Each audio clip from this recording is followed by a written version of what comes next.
Hari ini adalah hari perayaan daerah, atau yang lebih suka ku sebut hari kemenanganku. Lihat boneka plushie besar di sebelah sana? Itu akan jadi milikku. Bersiap, siaga, dan yes, tepat sasaran. Dengan bersemangat ku ambil boneka beruang itu saat tiba-tiba boneka itu tersambar banteng gila ini. Hei, aku memenangkan beruang ini dengan jujur dan adil. Tapi aku melihatnya duluan. Sekarang berikan padaku. Hobbit. Hobbit? Ku tarik beruang itu darinya, tapi akhirnya beruang itu robek jadi dua. Pacarnya menangis dan sekarang aku seperti kain merah baginya. Dia bergegas menuju arahku dan sebelum aku bahkan bisa berpikir lurus, tinjuku mengambil alih. Harus berapa kali ku beritahu padamu, Angie, cewek tak mengangkat tinjunya begitu saja dan membuat masalah seperti itu. Itu pertahanan diri. Dia akan memukulku, ibu. Aku muak. Ayah dan anak perempuan sama saja. Kenapa ibu bahkan mengungkitnya? Ayah meninggalkan kita bertahun-tahun yang lalu, jadi biarkan dia tetap jauh dari hidup kita. Bahkan memikirkannya membuat darahku mendidih. Aku berpaling ke arah jendela, menghindari tatapan yang kutahu sedang ibu berikan padaku. Saat kami sampai di rumah, kami mendapati pintu terbuka. Ada yang tak beres. Dengan cepat aku lari masuk ke dalam rumah dan melihat bayangan hitam berdiri di ruang tamu kami. Siapa kalian? Apa yang kalian lakukan di rumahku? Semua menyambut pemimpin baru kita. Lampu tiba-tiba menyala kembali dan kulihat mereka semua menunduk padaku. Angelina, aku sudah menantikan untuk bertemu denganmu. Aku Nick Mason, tangan kanan Tuan Bruno. Ayahku mengirim Anda ke sini? Mulai hari ini, kau akan menjadi pemimpin kami dari organisasi X, mewakili dirinya. Kau pasti sedang bercanda denganku. Selama bertahun-tahun dia tak memperdulikan apakah kami hidup atau mati. Dan sekarang tiba-tiba dia ingin aku untuk mengambil alih? Dan lihat kalian semua, organisasi ini sepertinya tak ada bagus-bagusnya. Tolong jangan salah paham pada kami. Organisasi X dibentuk oleh ayahmu untuk membantu warga lokal dan berjuang untuk keadilan. Tapi keadaan berubah menjadi buruk, jadi aku khawatir dia akan dipenjara untuk sementara waktu. Dia ada di penjara? Oh, kepalaku. Berjuang untuk keadilan? Jadi kenapa dia ada di penjara sekarang? Ayahmu mengutamakan keselamatan penduduk lokal di pelabuhan. Karenanya, dia jatuh dalam perangkap musuh. Kau akan paham jika menerima keinginannya dan menjadi pemimpin kami. Walaupun aku tak suka mengakuinya, aku merindukan ayah. Ayah pernah janji akan bolos kerja dan jalan-jalan denganku di hari ulang tahunku. Tapi kemudian ia menghilang begitu saja tanpa sepatah kata pun. Dan diam selama 6 tahun, hingga saat ini. Sayang, aku punya sesuatu untukmu. Ibu memberiku surat-surat lama dan boneka beruang plushie yang kuminta dibelikan ayah. Ibu menyembunyikannya dariku selama ini, karena dia marah pada ayahku karena selalu mempertaruhkan nyawanya untuk hal-hal yang bukan urusannya. Ternyata ayah masih peduli padaku, bahkan tanpa sepengetahuanku. Ibu, aku sudah ambil keputusan. Kuharap ibu mendukungku. Jadi, aku dan ibuku melakukan perjalanan panjang ke pelabuhan kota di mana organisasi ayahku beroperasi secara rahasia. Kami berjalan masuk ke pasar, kemudian berhenti di sebuah toko ikan yang besar. Bagaimana bisa suatu organisasi punya markas rahasia mereka di tempat yang sangat ramai? Tempat yang paling berbahaya adalah yang paling aman. Ingat itu. Aku ingat ayahku juga dulu mengatakan ini padaku saat aku masih kecil. Ini pasti ide gilanya. Nick menuntunku ke sebuah ruangan di belakang toko dan memperkenalkan markas organisasi ini.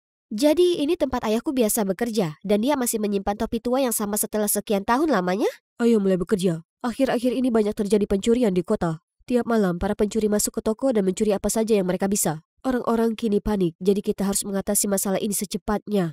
Bukankah ini tanggung jawab polisi?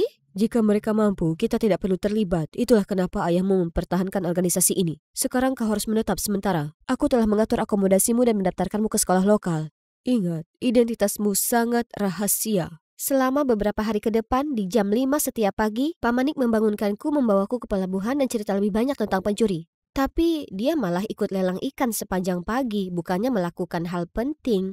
Jadi aku pergi ke tempat lain dan pura-pura bicara dengan para pedagang ikan mengenai perampokan di kota. Di saat itu, ada laki-laki memakai topi yang menutupi wajahnya menabrakku. Hai Bung, gelang yang bagus, tapi sudah pernah diajari minta maaf? Hei, santai saja, kau membuat keributan.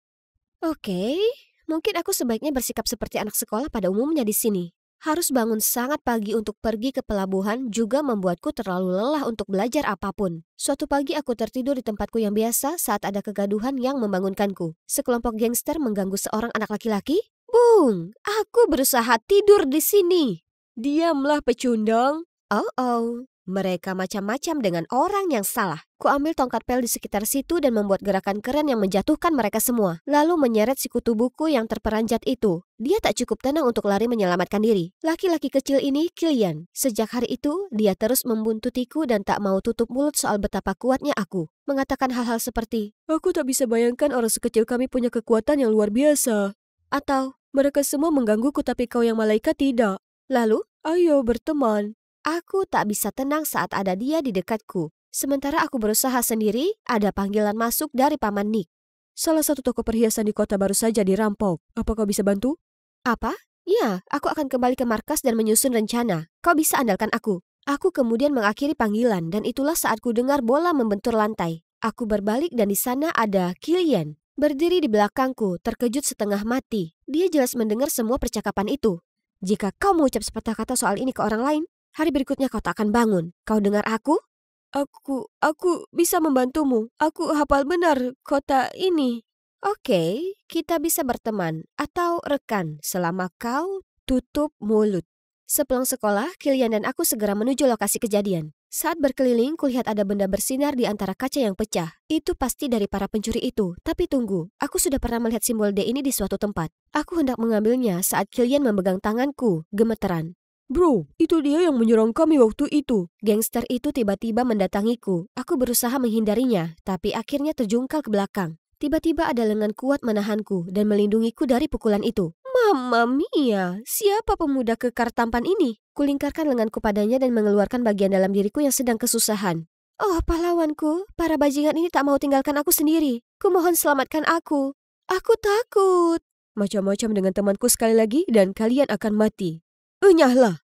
Dia berbalik padaku, memastikan aku baik-baik saja, kemudian pergi. Lewat Killian, aku tahu kalau namanya Frank, kakak kelas di sekolah kami, dan dia terkenal dengan sikapnya yang dingin dan pendiam. Benar-benar cowok tipeku. Tapi tunggu, bagaimana dengan gelangnya? Aku berbalik ke pecahan jendela yang rusak. Gelang itu tak kutemukan dimanapun. Di sekolah, semua siswa terus membicarakan perampokan baru-baru ini. Semua orang khawatir tentang siapa yang akan menjadi korban berikutnya. Kapan semua omong kosong ini akan berhenti? Aku penasaran siapa target berikutnya. Apa kau tak lihat korban terakhir semuanya adalah orang penting di kota? Dan kejahatan semua terjadi di hari-hari polisi tidak berpatroli. Jadi kalau begitu toko perhiasan Graham dan toko butik Holden bisa berpotensi menjadi target berikutnya.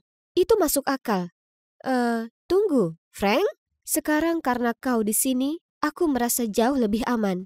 Itu kemungkinan Holden karena Graham sudah menambah sistem pengamanan baru di tokonya. Tolong berhentilah memilih rambutmu seperti itu. Observasi yang bagus. Polisi tak berpatroli ke pelabuhan malam ini, jadi mungkin mereka akan bergerak. Jadi tetaplah diam di dalam. Oke, manis? Oh, tapi si manis ini masih akan memantau toko Holden dan menangkap basah pencuri itu malam ini. 1 jam sudah berlalu, tapi tak ada yang terjadi. Tepat di saat itu, Nick menerima panggilan telepon bahwa toko Graham baru saja dirampok. Para perampok merusak sistem keamanan dan semuanya sudah diambil. Nick membentakku karena bertindak impulsif tanpa ada bukti yang jelas. Tapi ini terasa sangat mencurigakan. Toko Holden jauh lebih rentan, seolah mereka tahu kami sedang menunggu untuk menyergap mereka di sini. Beberapa hari kemudian saat aku sedang berpatroli di sekitar jalanan perbelanjaan, Killian memberitahuku bahwa ada pria bertopeng mencurigakan yang menyelinap di sekitar toko Mutiara. Aku segera berlari ke sana, tepat saat dia merusak kunci. Dalam sekejap mata, ku tendang dia, menjatuhkannya ke tanah. Angelina, ya ampun, apa kau tak apa? Aku mendongak ke atas melihat Frank berlari ke arahku. Si pencuri langsung bangkit, membuatku terjatuh ke belakang, lalu langsung kabur dari lokasi. Tangkap pencuri itu, cepat! Frank dan Killian melesat melewatiku dan mengikuti pria itu. Aku menunggu mereka di pelabuhan, tapi hanya Killian yang kembali. Maaf Angelina, tapi aku harus katakan ini. Ada yang mencurigakan soal Frank. Kurasa dia berada di pihak pencuri. Oh, ayolah. Apa kau cemburu padanya? Bagaimana aku tahu bukan kau mata-mata mereka? Apa maksudmu? Kau sudah bertingkah mencurigakan sejak awal. Kau tak mau meninggalkan aku sedetik pun. Dan ingat bagaimana kau dengar percakapanku dengan Nick? Dan bagaimana dengan waktu kau membuatku yakin kalau Holden Shop adalah target berikutnya? Dan sekarang kau menyalahkan Frank? Kau sangat terikat dengan si brengsek itu. Kulihat dia dengan sengaja biarkan pencuri itu pergi. Saat aku hampir menyusulnya, Frank tiba-tiba berhenti yang membuatku menabraknya. Lalu pencuri itu lolos. Itu tak mungkin. Dia selalu ada untuk membantuku. Akulah yang selalu mendukungmu. Tapi kau hanya melihat penipu itu sebagai pahlawanmu. Lupakan saja. Tunggu, Aku tak tahu siapa yang bisa dipercaya. Ini semua sangat membingungkan. Tepat di saat itu, aku mendapat pesan dari Frank memintaku untuk pergi ke tempat camping meteor ini karena dia punya hal penting untuk dikatakan padaku. Oke, ini saatnya untuk mendatanginya dan mendapatkan kebenarannya. Aku bergegas ke sana secepat mungkin hanya untuk mendapati tak seorang pun. Aku melihat sekeliling dan memperhatikan ada tenda menyala yang mencurigakan. Tutup tenda tiba-tiba terbuka dan ada bayangan yang melesat ke arahku. Hei, tenanglah, ini aku. Aku membuka mata melihat Frank di depanku. Dia sudah mengatur tempat ini untukku. Frank tiba-tiba meraih tanganku dan mengaku, Angelina, aku sudah jatuh hati padamu. Aku bertanya-tanya, maukah kau menjadi pacarku? Bersama kita bisa menjadi pasangan berpengaruh dengan organisasi X-mu dan klan Dark Walkersku yang mendukung kita. Bagaimana kau tahu kalau aku terhubung dengan organisasi X? Aku sudah memperhatikanmu sejak hari pertama kau berkeliaran di pasar ikan dengan Nick tua itu. Ingat gelang ini, kau hampir menangkapku saat itu. Kau bajingan bau busuk tak tahu malu. Aku bahkan lebih percaya padamu dibanding Killian. Oh, ayolah, bukan salahku kau jatuh hati padaku dan mengkhianati sahabatmu. Kau dan aku, kita punya kesamaan. Hanya akan cocok kalau kita jadi tim. Cukup, dengar baik-baik. Aku tak akan pernah bergabung dengan bajingan sepertimu. Bagaimana kau? Teman-teman, tangkap dia! Dari tenda, bawahan Frank keluar satu persatu dan mengepungku. Lalu secara bertahap memperketat pengepungan. Kita lihat siapa bosnya sekarang. Oh, tidak, aku jatuh ke perangkapnya. Para berandal itu membawa tali, siap untuk mengikatku. Tapi tepat di saat itu, ku dengar suara mesin mobil mendekat. Apa itu? Killian menuntun Nick dan organisasi X? Dia melompat keluar dari mobil, lari melewati para bawahan itu dan prank untuk ke tempatku. Angelina, kau baik-baik saja? Kau tak terluka dimanapun kan? Aku menggelengkan kepala dan merasa sangat tersentuh. Dia datang untuk menyelamatkanku. Kukira kau marah denganku.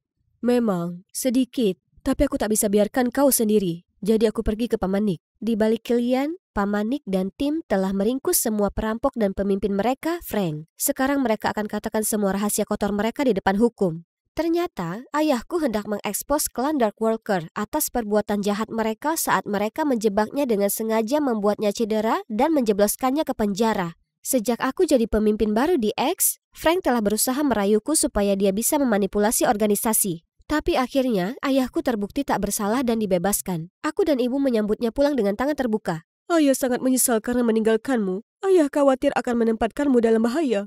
Itu tak apa, Ayah. Ayah pasti juga kesulitan. Maaf karena aku butuh waktu lama sekali untuk menyadari betapa bangganya aku padamu.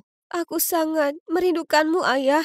Ayah sangat terkesan dengan apa yang kami capai untuk organisasi itu. Ia bahkan putuskan untuk membiarkanku terus jadi pemimpin, sementara mendukungku dan mengajariku trik-triknya. Dan aku tahu pasti semua akan baik-baik saja, terutama dengan laki-laki ini di sampingku.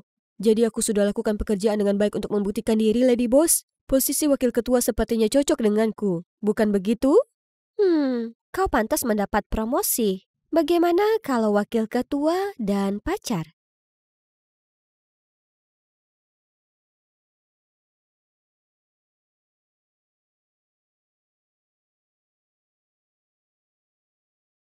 Hai semuanya, aku Andrea, tapi orang-orang di sini memanggilku Feve. Silahkan like dan subscribe. Hidupku ekstra spesial karena aku punya 2 negara asal. Meskipun aku lahir di Cina, pada perjalanan kami ke Amerika saat umurku 7, aku tersesat dari keluargaku. Awalnya aku sangat ketakutan dan kesepian, tapi semakin lama waktu yang kuhabiskan di panti, aku pun menjadi semakin kuat dan mandiri. Sepertinya tempat ini dipenuhi kenangan masa kanak-kanakku yang terbaik.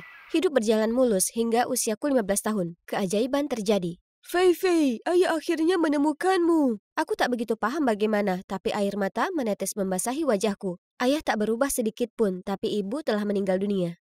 Jadi aku dikenalkan ke ibu tiriku, Mei. Keluargaku akhirnya berkumpul kembali. Mari kita kembali ke Cina. Dengan bersedih kulambaikan perpisahan ke teman-temanku dan kembali ke negara asalku. Kami, keluarga Li, berasal dari garis keturunan pembuat tembikar, dan ini merupakan generasi kelima. Ayah berkata kalau sebelum kakek nenek menghembuskan napas terakhir mereka, keinginan terakhir mereka yaitu melestarikan kerajinan keluarga. Dan sebagai satu-satunya cucu di keluarga, aku mengemban tanggung jawab mulia mewarisi toko tembikar ini. Ayah percaya padamu, buatlah kami bangga. Sementara aku masih memproses semuanya, orang tuaku sudah menyeretku ke rumah kerabatku untuk bertegur sapa. Pasti ada 20 orang di sini dan aku harus mengingat semua nama mereka. Kakek Zu, Nenek Lian, Paman Tong, dan Bibi Hua. Untungnya, aku masih ingat beberapa frase sederhana dari masa kecilku dan menyapa mereka dengan bahasa Cina yang tak sempurna. Kemudian, ku dengar mereka membicarakan perampokan di rumahku beberapa hari yang lalu. Ayah mendapat pesanan memoles 12 vas dari dinasti Ming. Tapi vas tersebut mendadak hilang. Pelanggan ingin mengajukan tuntutan, menimbulkan masalah besar bagi keluarga kami. Polisi terlibat, tapi karena semua kamera dihancurkan, tak mungkin menemukan pelakunya. Jiwa detektifku terbangun, jadi aku berlari menuju tante-tanteku untuk menguping. Tapi sebelum aku bisa bertanya apapun, ayah datang dan menyeretku pergi. Ini bukan urusanmu, nak. Bahkan polisi belum bisa memecahkannya. Fokuslah belajar berdagang. Beberapa hari kemudian, aku mulai sekolah. Dan astaga, aku kira aku pintar, tapi karakter Cina mengalahkanku. Yang membuat menangis, huruf dan aksen yang menari-nari itu memberiku mimpi buruk. Aku bahkan ditegur karena berbahasa Inggris di kelas. Bukan cuma itu, kelas segera diikuti dengan pelajaran keramik. Menyaksikan tutorial keramik memang menyenangkan, tapi mempraktekkan jadi tamparan keras realita. Semakin aku berlatih melempar tanah liat, semakin banyak bentuk aneh yang kubuat. Dan ada tanah liat di seluruh wajah dan kemejaku. Cerobohnya aku. Frustrasi dengan marah kulempar sepotong tanah liat ke seberang ruangan. Lalu melihat ayah melotot padaku dengan wajah suram. Feve, kemari saja, dia tak mungkin belajar secepat itu, berikan dia waktu. Tapi ayah dengan dingin menyeretku ke galeri keramik. Kerajinan tembikar adalah tentang menuangkan jiwa ke dalam tanah liat yang tak bernyawa.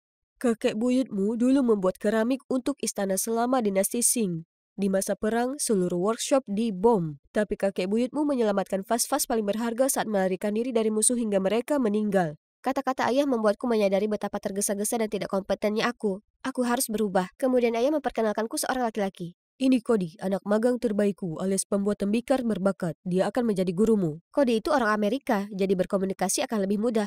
Dia guru yang baik yang selalu sabar memperbaiki pekerjaanku agar sempurna meskipun aku berulang kali mengacau. Cody juga ramah dan mudah diajak bicara. Terkadang percakapan mendalam kami berlangsung hingga subuh. Pernah sekali saat menyiapkan tungku pembakaran, aku tak sengaja temukan secari kertas yang setengah terbakar sudutnya.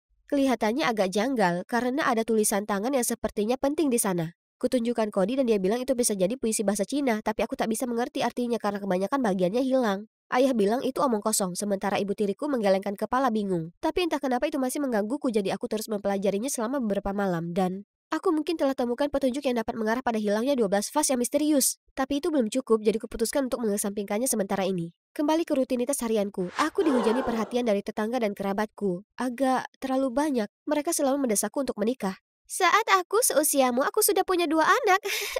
Tapi aku bahkan belum berusia 18 tahun. Parahnya, mereka bahkan mengirim beberapa pelamar ke rumahku. Kubawakan hadiah pertemuan pertama kita. Ayam ini bertelur banyak. Jika kau menikah denganku, hidupmu akan penuh dengan bunga mawar. Aku hanya punya satu permintaan kecil. Keluargaku ingin banyak anak. Jadi kita harus punya 5 anak laki-laki, 3 anak perempuan, dan sepasang anak kembar. Mereka membuatku pusing, jadi aku menyelinap dari pintu belakang untuk menghindari menemui orang sinting lainnya. Wah, matahari terbenam di pedesaan tampak begitu damai.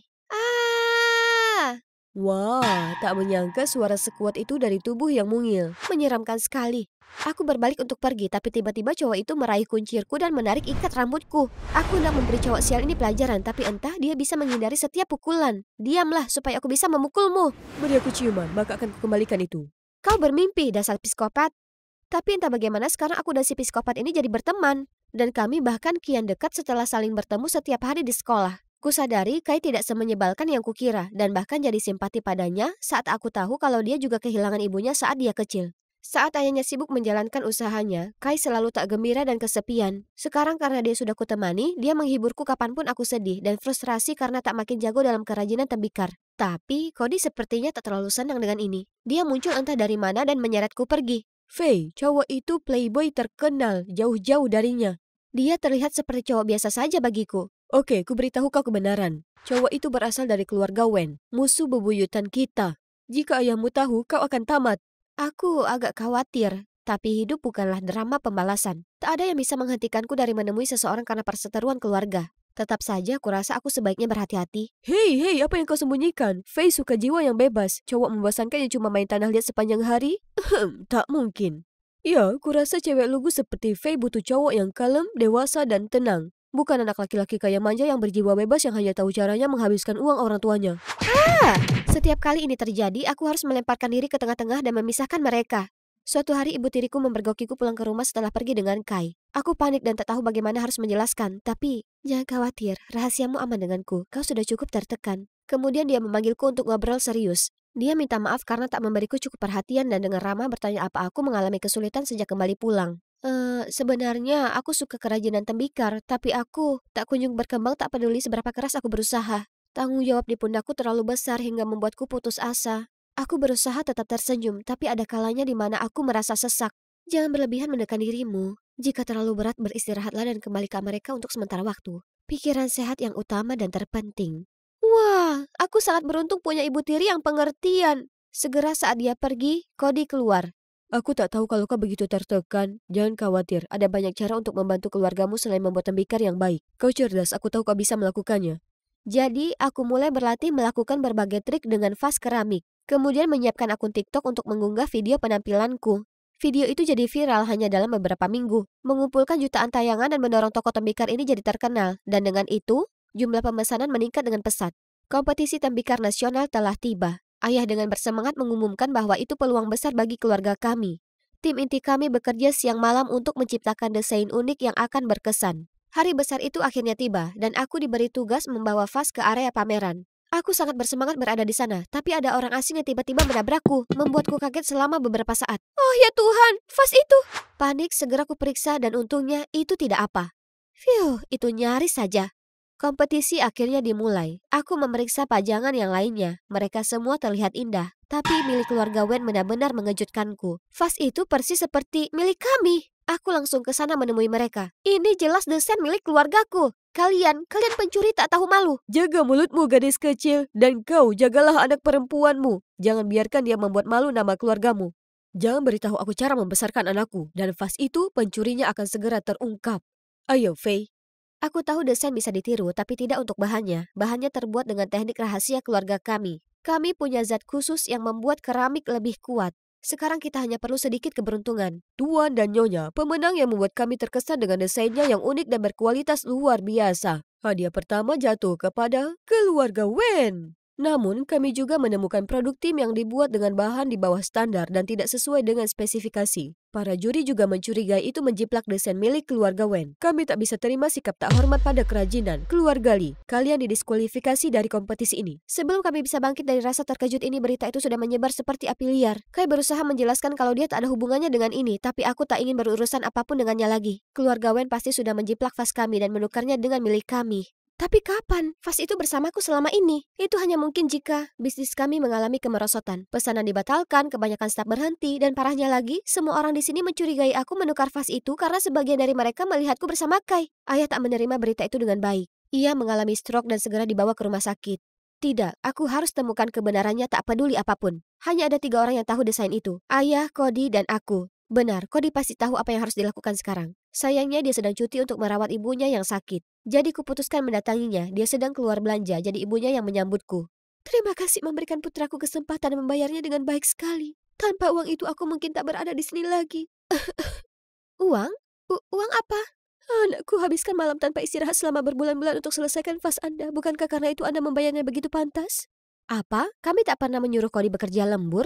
Dan uang apa yang ia bicarakan? Tepat saat itu Cody sampai pulang. Aku langsung menghadapinya. Awalnya dia ingkari semuanya, tapi akhirnya terpaksa menyerah. Siapa yang menyewamu? Sungguh, aku tak tahu. Mereka mengirimiku pesan dari nomor yang diblokir, lalu mentransfer uangnya. Faye, ibuku sakit keras dan aku tak punya pilihan. Aku tak pernah menyangka konsekuensi yang sungguh mengerikan. Aku sangat menyesal, Faye.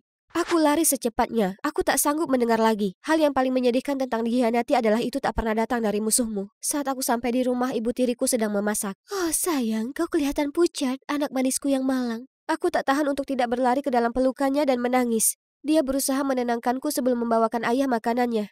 Aku tahu aku tak bisa bersikap lemah lagi. Aku akan cari tahu siapa dalang di balik semua ini, apapun yang terjadi. Aku menggeledah workshop sampai larut malam, tapi tak temukan apapun. Kelelahan, aku duduk di dekat gerbang untuk mencari udara segar, dan tiba-tiba melihat sesuatu di semak-semak. Sebuah amplop. Terlihat mencurigakan. Untuk tidak meninggalkan jejak, kubuka dengan uap daripada merobeknya. Itu puisi berbahasa Cina dan bergaya sama dengan yang kutemukan tempo hari. Dengan membaca huruf pertama di tiap baris, kudapatkan pesan ini. Yo, Chang, Jian, Mian. Yaitu bertemu di pabrik minyak. Pesan yang dikodekan di puisi lainnya juga merujuk ke suatu tempat. Ini pasti pertemuan tak biasa sampai titik pertemuannya ditulis dalam kode seperti itu. Dengan cepat ku kembalikan surat itu dan mencari satu-satunya pabrik minyak di kota. Lalu mengikuti alamat itu ke suatu pabrik yang terbengkalai. Aku langsung lari masuk ke dalam, tapi tempatnya benar-benar kosong. Apa aku salah? Aku merasa kalah dan saat hendak pergi ketika tiba-tiba ku dengar suara dari lantai 2. Aku merayap ke atas dan melihat ayah Kai dengan sekelompok geng berpakaian hitam dan 12 vas kami yang dicuri. Tepat saat itu ada tangan yang menepuk pundakku. Apa yang kau lakukan? Aku berbalik dan melihat wajah yang menyeramkan, kemudian gelap gulita. Kubuka mataku dengan rasa sakit kepala dan tangan yang terikat. Siapa ini? Ibu tiriku yang bergandengan dengan ayah Kai? Sudah bangun. Kau berada di pihak mereka? Ayahku tak memperlakukanmu dengan buruk. Inikah bagaimana caramu membalas?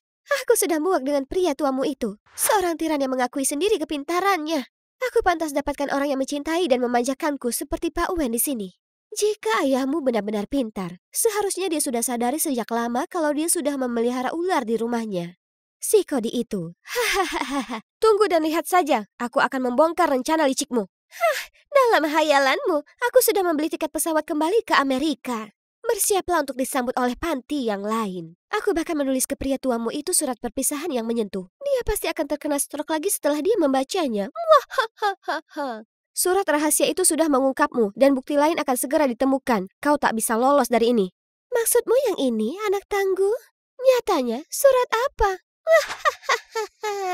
Saat itu, angin bertiup kencang dan menyapu surat yang terbakar masuk ke wadah minyak di sudut. Menyulutnya, api menjalar secepat kilat. Mereka semua lari menyelamatkan diri, meninggalkanku sendiri. Asapnya tebal menyengat mataku. Aku hampir saja pingsan saat Cody menendang pintu terbuka, bergegas masuk dan lepaskan ikatanku, dan Kai menyelimutiku dengan jaketnya. Kau?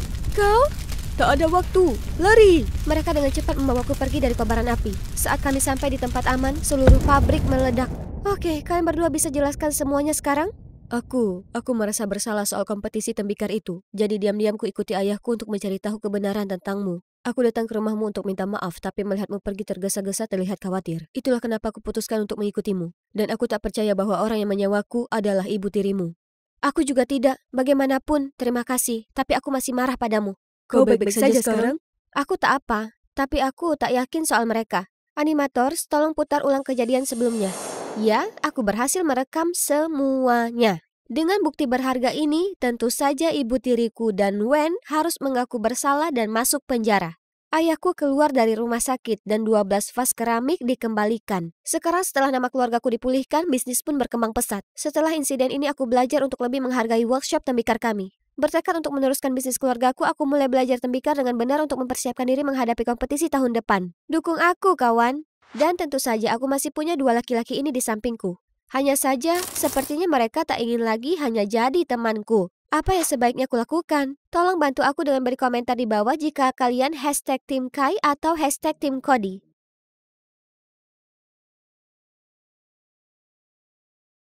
Aku merencanakan perampokan bank dengan orang-orang yang aku sewa secara online. Mereka mengaku mantan penjahat sehingga akan menjadi tangkapan besar. Kami identifikasi subjeknya, membaca naskahnya sekali lagi dan kemudian menuju bank. Namun sesampainya kami di sana, aku tidak bisa berbicara. Hai, namaku Jolie. Ingin tahu kok bisa aku merampok bank? Ayo, ku bawa kau ke perjalanan liar. Aku berasal dari keluarga bahagia dengan ibu dan ayah yang selalu menghujaniku dengan cinta tanpa syarat. Faktanya, mereka sangat sempurna. Aku rasa mereka tidak pernah berdebat tentang apapun. Semasa kecil aku diajarkan untuk menjadi orang baik dan mengutamakan sekolah untuk karir masa depan. Aku melakukan hal itu dan mereka sangat bangga.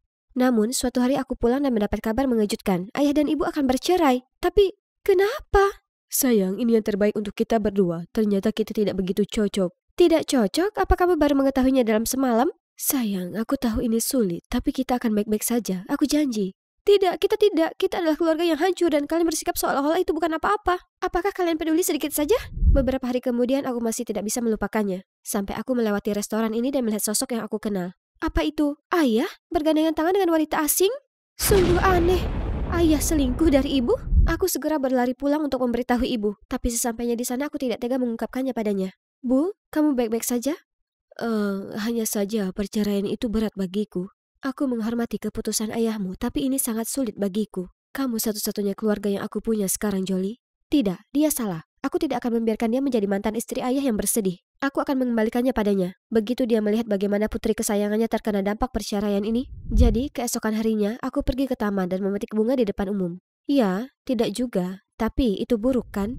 Lalu aku menyeberang jalan ketika ada tanda berhenti. Tapi polisi itu bahkan tidak peduli. Halo, aku melanggar hukum di sini. Baiklah kalau begitu, restoran Tuan Whitman, kita pergi. Aku tidak memesan apapun tetapi hanya menggambar seluruh dindingnya dengan kapur. Nah, kalian tidak ingin hal itu bertahan selamanya, bukan? Tapi Tuan Whitman muncul dan mengucapkan terima kasih kepadaku. Karena aku memberinya ide terbaik untuk menghibur anak-anak saat makan di restorannya. Karena frustrasi aku membaca seluruh buku di toko buku tanpa membayar. Buang sampah sembarangan bahkan menendang tong sampah. Tapi sepertinya tak seorang pun mengakui perbuatan burukku. Jadi aku menonton beberapa film kriminal secara berlebihan untuk mengaktifkan kejahatanku. Aha, perampokan. Itu sebabnya aku mempekerjakan idiot ini.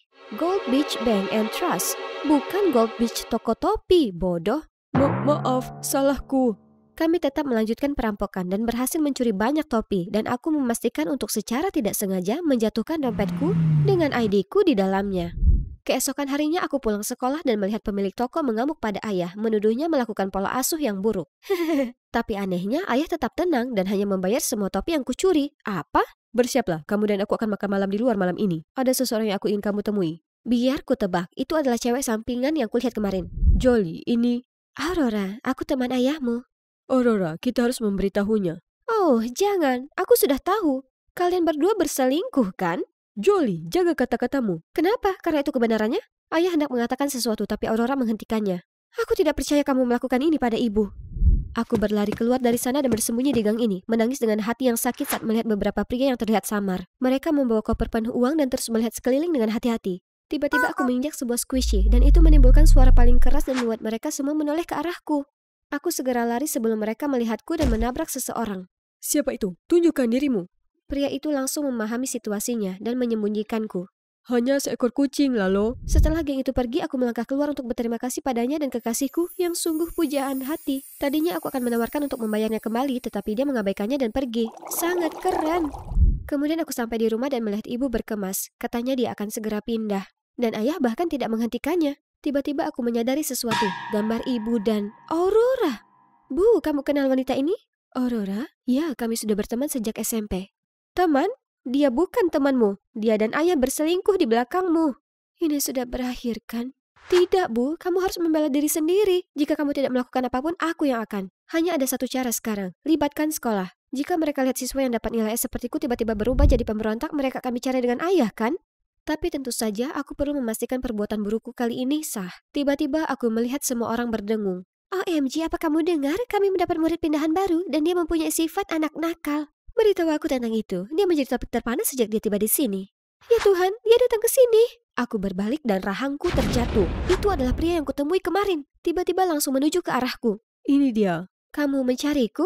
Tidak, tapi aku hanya bosan dengan orang-orang di sekitarku. Ayo pergi dari sini. Jadi siswa pindahan ya? Apa yang terjadi dengan rambutmu? Kupikir aku mengubahnya sedikit loh. Lebih cocok untuk sekolah. Tunggu, bukankah kamu seperti anak nakal? Kenapa kamu mengikuti aturan? Aku mendapat sedikit reputasi, tapi aku siap mengubah caraku. Tidak, orang baik finish terakhir. Apa kamu tidak dengar? Itu sebabnya aku mencoba berubah juga untuk sedikit membumbuinya. Jadi, tolong ajari aku untuk menjadi anak nakal. Jika kamu sangat menginginkannya, tentu saja. Yeay, terima kasih pria cantik. Oh, badanmu bagus juga.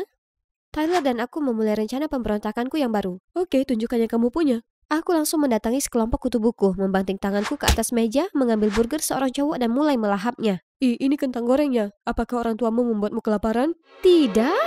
Aku segera berdiri dan pergi, dan melihat Tyler yang sedang menertawakanku dengan histeris. Itukah gagasanmu untuk bersikap jahat? Aku tahu aku tidak berbakat, itu sebabnya aku mau kamu mengajariku. Tyler kemudian mengajariku beberapa lelucon, dan itu sadis. Kami menutup pintu dengan 20 kunci yang berbeda dan menikmati melihat guru berjuang untuk membuka semuanya. Menyalakan layar untuk menampilkan banyak kunci selama kelas. Kemudian memutar suara bel berbunyi setiap 15 menit membingungkan semua orang. Yang paling menarik adalah mendapatkan banyak popok dewasa dikirimkan ke kepala sekolah tercinta. COD. Ketika kepala sekolah bertanya siapa, aku dengan bangga menerima tindakan tersebut. Apa kamu mau menjelaskan dirimu sendiri? Kepala sekolah, aku mungkin terlihat nakal saat ini, tetapi itu karena orang tuaku akan bercerai. Aku tidak bisa makan, tidak bisa tidur, pikiranku kacau, aku... Baiklah, aku mengerti. Yesus, aku bahkan berbicara dengan orang tuamu. Kamu bisa pergi sekarang. Ayah tersayang, mari kita lihat bagaimana kamu menangani ini. Saat aku keluar, Tyler sudah menungguku. Dia mengantarku pergi, lalu berhenti di danau yang indah ini. Kamu tidak memberontak karena kamu bosan, kan? Aku menghela nafas, lalu mulai menuangkan keluar semua yang selama ini memendam dalam diriku. Sepertinya milik keluarga Norma adalah sebuah kemewahan bagi kita berdua. Apa maksudmu? Aku sebenarnya dibesarkan di panti asuhan, tapi aku tidak senang di sana, jadi aku kabur. Aku berakhir di jalanan dan menyebabkan masalah. Untung saja ayah angkatku memperhatikan dan mengadopsiku. Aku sangat berterima kasih sampai hari ini, jadi aku selalu berusaha membantunya dalam bisnis ini. Ayahmu punya bisnis? Apa yang dia lakukan? Tyler tidak menjawabku. Ketika kami kembali, Aurora sudah ada di sana menungguku. Apa yang kamu lakukan di sini? Ayahmu melakukan perjalanan bisnis dan memintaku datang untuk menjagamu selama beberapa hari. Tidak, terima kasih. Aku bisa menjaga diriku sendiri. Dan siapa pemuda ini? Apa kita pernah bertemu sebelumnya? Bisakah kamu berhenti mencampuri urusanku? Tidak percaya ayah masih melanjutkan perceraiannya setelah pertemuan dengan kepala sekolah. Dan aku terjebak dengan wanita menyebalkan ini. Hanya tidak membiarkanku meninggalkan rumah dan bahkan memerintahkanku untuk memberlakukan jam malam dari senja hingga fajar. Kamu tidak akan melihat orang itu. Dia bermasalah. Tolonglah, kamu bukan ibuku. Jadi aku terus bertemu dengan Tyler. Tapi anehnya, setiap kali aku mengajak jalan-jalan di rumahnya, dia selalu terlihat ragu-ragu. Jadi suatu kali aku pergi ke rumahnya untuk memberinya kejutan. Tapi saat melihatku, dia terlihat sangat khawatir. Kamu ngapain? Kamu tidak seharusnya datang ke sini. Kita kedatangan tamu hari ini. Aku berbalik dan terpaku melihat pria samar dari gang. Lalu, aku ayah Tyler. Kamu pasti... Jolie. Oh, benar, Jolie. Tyler bercerita banyak tentangmu padaku. Ayo masuk, jadilah tamuku. Tapi Tyler menarikku keluar dari sana. Kami berhenti di taman terdekat ketika dia akhirnya sedikit santai. Pria itu adalah ayah angkatmu? Ya, aku tidak bisa mengatakan yang sebenarnya padamu. Aku khawatir kamu tidak mau mengenalku lagi. Itu tidak benar. Kamu tidak mengerti. Dia menjalankan bisnis terlarang dan sekarang dia memintaku untuk mengambil alih. Aku tahu aku sangat berhutang budi padanya, tapi aku tidak ingin melakukan sesuatu yang ilegal. Kalau begitu jangan, hanya karena dia membesarkanmu bukan berarti kamu harus melakukan segalanya atas perintahnya. Terutama melanggar hukum, kan? Tyler mengangguk tapi masih tampak gelisah. Malam itu, Tyler mengantarku pulang ke rumah ketika tiba-tiba aku melihat wajah yang kukenal. Aku menyuruhnya menurunkanku di sana. Di dalam, Aurora sedang duduk bersampingan dengan seorang pria. Keduanya tampak berpakaian lengkap. Di seberang meja ada orang lain. Apa yang dia lakukan? Sudah kubilang, sepasang cincin berlian terbaik ini sangat cocok untuk pernikahanmu. Benar, kita hanya menginginkan yang terbaik untuk pernikahan kita, kan sayang? Pernikahan? Keduanya, dia 2 kali mengatur waktu ayahku. Aku segera merekam percakapan mereka dan pulang. Ayah harus kembali malam ini dari perjalanan bisnisnya. Namun saat aku menceritakan semuanya pada ayah, bahkan dengan rekamannya, dia tetap tidak mempercayaiku. Apa yang kamu bicarakan? Aku belanja sepanjang hari dengan teman-temanku. Sudah kubilang begitu. Ayah, kamu akan sangat menyesali ini. Dan kamu, jangan pernah berpikir kamu bisa lolos begitu saja. Aku tidak akan pernah menerimamu ke keluarga ini. Besok pengadilan akan memutuskan dengan siapa aku akan tinggal. Aku tahu apa yang harus dilakukan. Aku tidak bisa berada di rumah ini lebih lama lagi. Di pengadilan aku berdiri yang mengejutkan semua orang dan mengungkapkan bagaimana aku dianiaya di rumah bersama ayah dan Aurora lalu meminta untuk tinggal bersama ibu. Hakim kemudian menanyakan pendapat ibu. Aku tidak begitu yakin. Jolie, sebaiknya tinggal bersama ayahnya saja. Aku benar-benar kecewa. Ibu bahkan tidak mau berjuang untukku. Sesampainya di rumah, ayah langsung menggila padaku sementara Aurora kembali melakukan aksi manisnya. Saat itu aku mendapat pesan dari Tyler, meminta untuk bertemu, jadi aku bergegas keluar dari sana. Tidak, Jolie, tunggu. Ketika aku tiba, Tyler tampak terkejut. Jolie, apa yang kamu lakukan di sini? Miho, aku menggunakan ponselmu untuk memintanya datang ke sini. Lalu kemudian memerintahkan komplotannya untuk mengikatku. Aku sedang berjuang untuk melarikan diri ketika seseorang bergegas ke arah kami. Lalo! Tunggu, Aurora? Dia kenal gangster ini? Lepaskan dia sekarang, atau polisi akan tiba di sini sebentar lagi. Terima kasih untuk agen intel Nona DIA. Kami akan pergi, tentu saja dengan putrimu. Jika kamu ingin menyelamatkannya, isi tempatnya. Agen DIA? Seperti polisi yang menyamar? Baiklah, bawa aku saja. Geng Lalo mengikatnya dan mendorongnya ke dalam van. Hahaha, benar sekali. Boys, ambil juga bocah ini. Jangan biarkan satupun saksi di TKP. Kita sudah sepakat, Lalo. Serius? Tak ingat? Dia memerintahkan Tyler untuk pergi sementara sirine polisi semakin keras. Tiba-tiba Tyler balik arah. Apa yang sedang kamu lakukan? Bukan itu jalannya. Sementara perhatian mereka teralihkan, Aurora mengeluarkan alat serbaguna di sakunya dan mulai memotong tali di tanganku. Aku melakukan hal yang sama padanya. Tyler kemudian berhenti tiba-tiba, Lalo dan kawan-kawan kehilangan keseimbangan dan terjatuh ke lantai. Polisi segera mengepung van dan menangkap para penjahat tersebut. Jolie, kamu baik-baik saja? Kamu tidak terluka dimanapun, kan? Ya, terima kasih telah menyelamatkanku. Dan aku minta maaf karena bersikap kasar. Hanya saja, aku belum siap untuk move on dari perceraian. Sayang, ada sesuatu yang sangat penting yang ingin kuberitahukan padamu. Aku ibu kandungmu. Apa katamu? Jin adalah ibu kandungku. Tidak, sayang. Dia temanku. Aku tahu ini semua membingungkan, tapi dengarkan saja. 16 tahun yang lalu, ayahmu dan aku melahirkanmu. Namun setelah melahirkan, aku harus pindah ke Meksiko untuk menangani kasus penyelundupan berlian berantai yang disebabkan oleh Lalo. Dan Jin menawarkan bantuannya. Aku pikir kamu pantas mendapatkan keluarga bahagia yang normal. Jadi aku menerima bantuannya dan memintanya untuk pindah ke rumah kami. Bertahun-tahun kemudian, karena mengira kasus ini akhirnya ditutup, aku kembali ke rumah dan bersiap untuk bertemu kembali denganmu dan ayahmu. Tapi tiba-tiba aku mendapat kabar bahwa organisasi Lalo masih beroperasi dan telah pindah ke Amerika. Aku tidak bisa mengambil risiko membahayakanmu. Jadi aku menyembunyikan kebenaran darimu. Tapi bagaimana dengan orang yang membicarakan pernikahan denganmu? Oh, itu Alejandro, rekanku. Kami hanya berpura-pura menjadi pasangan untuk penyelidikan. Oh, aku tidak menyangka kamu telah melakukan begitu banyak hal untukku. Tentu saja, kamu adalah putriku. Terima kasih, Bu. Akhirnya semuanya menjadi jelas. Tapi saat kami sampai di rumah, ibu, maksudku Jin, tiba-tiba datang menyeretku pergi. Kamu adalah putriku, tidak ada yang bisa membawamu pergi dariku. Hanya karena kamu membesarkan Jolie bukan berarti kamu boleh melakukan apapun padanya. Jika kamu mencintainya, kamu hanya menginginkan yang terbaik untuknya. Jin kemudian menangis, mengungkapkan bahwa dia telah kehilangan kemampuan reproduksinya. Dia sangat bahagia karena aku harus menjaganya dan memperlakukanku seperti putrinya sendiri.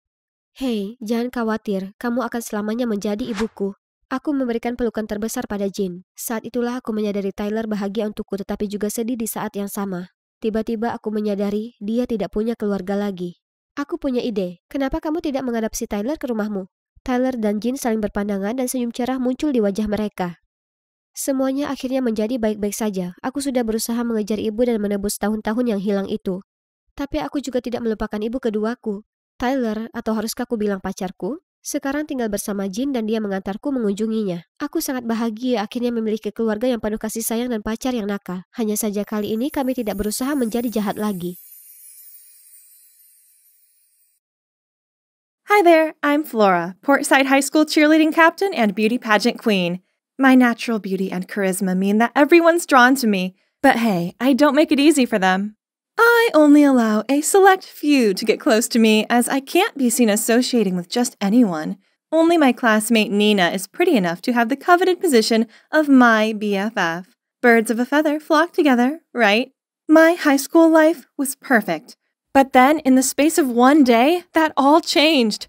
The principal, Mrs. Harrington, told me that due to my cheerleading abilities, I'd won a scholarship to the ACL Academy, a boarding school for the athletically gifted, and I was leaving today. Huh? This made no sense. I mean, I don't even do sports. I rushed straight home to discuss it with my mom and found her sitting on the couch surrounded by a load of shopping bags. Yep, she'd already spent the scholarship money before I'd even found out the news.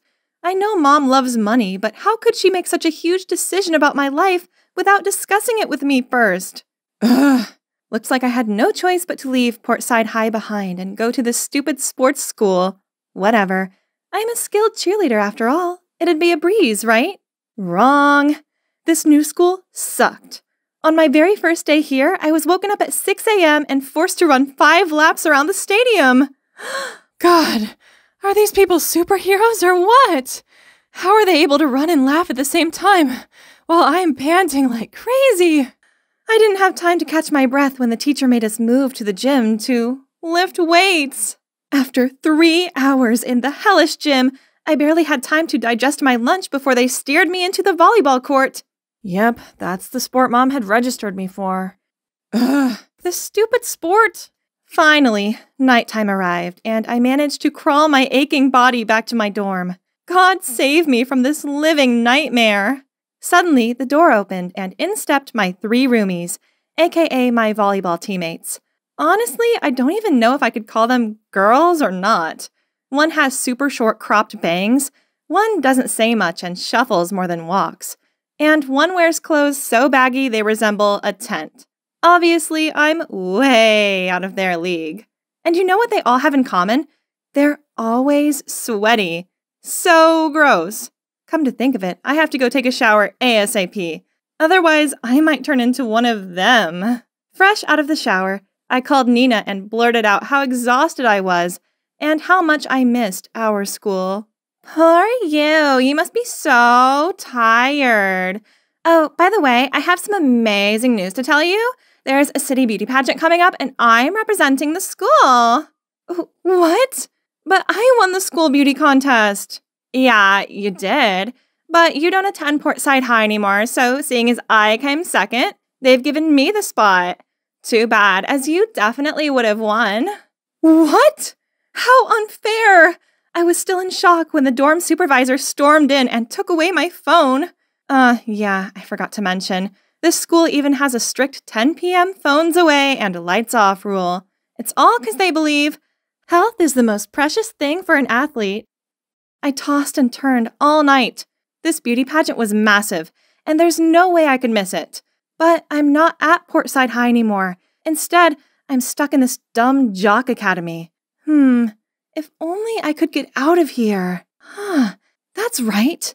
I have a brilliant idea. I need to get expelled. So, I decided to skip practice and go cause some havoc for 3 days straight. I poured paint into the pool, cut off the badminton strings, deflated all of the soccer balls, and of course, I made sure that the security cameras caught it all. And as expected, the principal eventually called me into his office. Yes, this was the moment I was waiting for. Soon I could pack and get out of here. Only the rest didn't exactly go to plan. If it had not been for Mrs. Harrington. 2 laps of frog jumps around the soccer field, now! What? Frog jumps? I hate those things! Why couldn't he just kick me out already? But wait, what does Mrs. Harrington have to do with this? After my punishment, I needed to vent. So, hugging my aching thighs, I called Nina to complain about my failed plan. And she just burst out laughing. Oh, Laura, those outdated tricks were never gonna work. You have to do something bold, like... Oh my God, Nina is a genius. The next night, following Nina's instructions, I sneaked out when everyone was asleep. That's right, I'm going to wake the whole school up with these firecrackers. I lit one in the dorm's backyard, then ran to hide behind the bushes. 3, 2, 1, and silence. Huh? I went back to check and saw that it had gone out. What's wrong? Is this one broken? I tried again and again, but the same thing happened each time. As if a ghost did it? Just the thought of it sent chills down my spine, so I sprinted right back to my room. Okay, so not only had my plan been a massive fail, but it had left me super tired. Needless to say, this morning's run was not fun. Zombie alert! How come they look even more exhausted than me? Hey, have you guys heard about the doomed jock? He's the ghost in the dorm's backyard. Allegedly, he attended this academy years ago, and he exercised himself to death right there in the dorm's backyard. So now, he haunts it. What was she talking about? Could it be the one who messed with me yesterday was the doomed jock? I couldn't just give up like that. I needed to figure out a way to get out of this awful place before this ghost got me. How about starting a fight? I heard that the fencing team and basketball team were the 2 toughest groups in the school.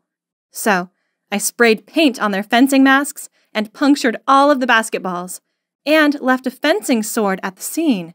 Then I wrote both teams an anonymous letter. Sunday, 2 p.m., abandoned building near the back gate. When Sunday came, I hid in the abandoned house and waited for the 2 groups to arrive. Look at their tense faces. This was going to be fun. I quickly called the cops and then took advantage of the chaos to blend in with the feuding teams. I almost got punched in the face when, fortunately, the cops got there just in time, causing everyone to frantically flee the scene. I happily ran to a cop. It's me! I started this fight. But, to my surprise, the cop just asked if I was hurt. Then he hurriedly chased after the gang. Only then I realized that if I wanted to be caught, I had to do exactly what they did. Run away. Oh, man. I was staggering my way back to the dormitory, feeling deflated, when I spotted the fencing and basketball teams coming my way. Freaked out, I looked around for a place to hide, but there was only one car parked on the side of the road. With no other way, I ventured to open the car door and, oh, it wasn't locked. I quickly jumped in, hid under the back seat, and lay completely still. At that moment, the car door swung open. I closed my eyes and braced myself to catch some hands when suddenly the car revved up and left. Looking up, I saw the principal sitting in the driver's seat, whistling happily. Oh, so it was his car. After a while, the car stopped in front of a bar in town. Didn't expect a serious man like him to go to such places. But wait, an underage student being caught by the principal here would surely get me expelled, right? With that in mind, I hurriedly followed him. But at the door, a security guard stopped me and asked for my ID card. I had no idea what to do when suddenly a strange guy appeared. Hey, cutie. Need an ID card? How about this? I'll lend you a fake ID to get in. In exchange, you must go out with me tonight. Sounds good, huh? Well, I didn't plan on sticking around for long, as I would just get in, find the principal, and get caught right away anyway, so I nodded in agreement. I was about to take the ID card from him when someone yanked me back and pushed me into a cab. My roommates! What are you doing here? Do you know you've just ruined my plan and— Ruined? Who's the one causing trouble here? Do you honestly believe that if you get expelled like that, your old school will take you back? Fat chance. Huh? How'd you know that I'm trying to get expelled? Turns out my roommates overheard the conversation between me and Nina. It was them who extinguished my firecrackers in the campus backyard, then made up the doomed jock ghost story to make me stay away from there. Then, when the basketball and fencing teams searched for me, it was them who lied that I was with them all day so I could get away with it. But what did you do that for? Don't get us wrong. We didn't do it for you. We did it to protect the school's reputation. Then they started telling me that, for the last few years, due to bad achievements, our school was on the chopping block to make space for industrial areas. The only way to convince the city council to keep our school was by winning the state's upcoming sports competition. We've all played sports for all of our lives. Sport is everything to us. If our school closes, we don't know where we'd go. That's why when we saw you being lazy and messing about, we couldn't just sit back and watch. Oh, I had no idea about this. Suddenly, I felt so guilty. I mean, of course I don't want to ruin their futures. I then also opened up to them and told them all about the beauty pageant. They insisted there must be a way to join the pageant without returning to my old school, so they searched around on Google, and guess what? Turns out the pageant accepts free candidates too, which means no school registration needed. What else could I wish for? I immediately signed up for it, and as a thank you to my new friends, I started making an effort at playing volleyball. I'm a tall girl, so my training position is a right side hitter, and you know what? There is this satisfaction whenever I was able to block a ball. Not gonna lie, this is much more interesting than I thought. That weekend, I went to the city to pick out some dresses for the beauty contest. I found myself immersed in racks of gorgeous gowns when a familiar voice startled me. How about this one, Mom? Stunning, sweetie. You're the most beautiful girl in this world. I don't know what possessed them to pick Flora over you. But no need to worry this time, as I have sent her far away. Yeah, that's where she belongs. I'll show them who's the true beauty queen now. What? No way! My old school principal is Nina's mom? And transferring me to the sports academy was part of her plan, just so her daughter could go to the pageant? I was fuming, so as soon as Mrs. Harrington went outside to take a call, I walked straight over to confront Nina. I can't believe you're like that! Nina looked shocked at first, but then smirked as she said, Like what? Like someone who's far prettier, more talented, and crown-worthy than you? Thanks, sporty girl. I shoved past her and stormed out of there. Wait for it, Nina. We'll soon see who the real winner is. The next few weeks were crazy busy with volleyball practice and the pageant preparations. I may have only been a reserve, but I still wanted to give it my all to motivate the team. The sports competition soon arrived, and after 2 days of competing, the fate of the school came down to the final match. Our volleyball game! Talk about intense. It sucked it was on the same day as the beauty pageant, as I would have loved to be able to cheer them on from the player bench. But then, disaster struck. The girl who plays right side hitter sprained her wrist and couldn't play. The whole team looked so worried, and that made my heart ache. There was only one thing for it. I'd replace her. If I was quick, I could still make it to the beauty pageant afterward. Come on, Flora. Stay focused. Just 1 point left, and we'd win. Suddenly, the ball came flying at me. This was it. I hit it with all my might and— Score!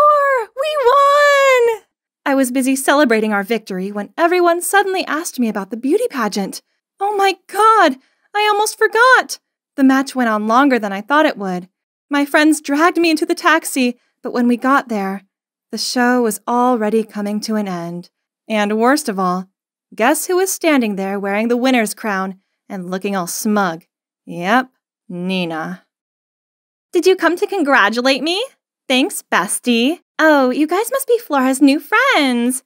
That figures. How cute. Stop the act, Nina. Yes, they are my friends. They're not fake, and they're 1,000 times more interesting than you.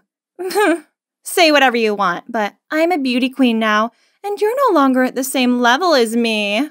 My friends started clenching their fists, so I quickly pulled them away before anything happened.